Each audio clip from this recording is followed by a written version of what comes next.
Xi gave a warning to America after his meeting with President Biden yesterday. Watch this.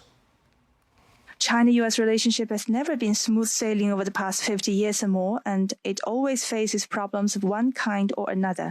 Yet it has kept moving forward amid twists and turns. For two large countries like China and the United States, turning their back on each other is not an option. OK, Senator Rick Scott joins us now. Mr. Senator, do you want to turn America's back on China? No, I think we just need to be realistic. First off, everything that comes out of Xi's mouth is a lie. Ask the people in Taiwan if they feel comfortable that he's not a bully. Or I was in Taiwan last year. They're worried about him. I was in Philippines this year. I mean, he's taken over some of their property with the shoals. Everywhere I've gone in the world, they're worried about him. They know he's a bully. They know China's a bully. They want world domination. And by the way, 70,000 American families lost their loved ones from fentanyl. And this guy's produces the darn stuff and sends it across the border. Look at all these companies that he's stolen their technology and stolen American jobs. So I don't think, look, Xi is a dictator. He's a bully. If Americans, look, we've got to be realistic of who he is. We've got to protect American jobs and American families. Well, how far would you go in pushing back and pushing China out? For example, would you ban TikTok outright? Absolutely. It's toxic. TikTok is toxic to our kids. I mean, look at you can look at all the articles. Look at what they teach our kids versus what they teach kids in China. It's a toxic company. But have you thought of the politics of this, Mr. Senator? There are tens of millions of Americans who use TikTok on a daily basis. There are probably a couple of million businesses in America which run on TikTok.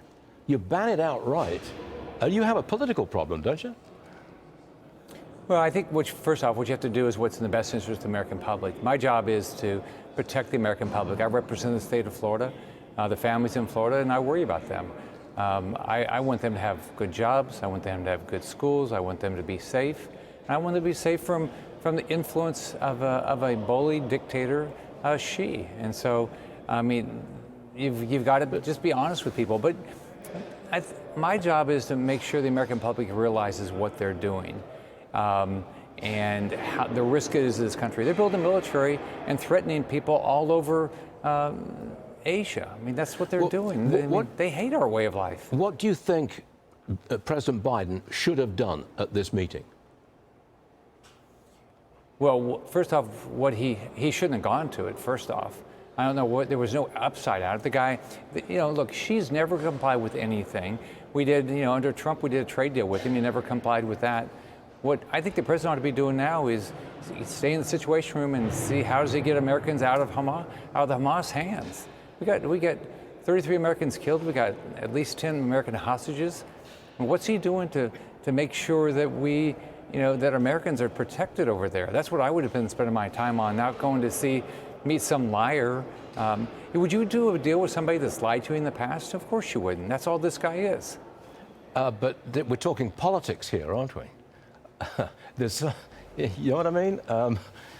I think would you ever do business with someone who's lied to you before? Well, sometimes the situation changes and you have a need to do business with them, don't you?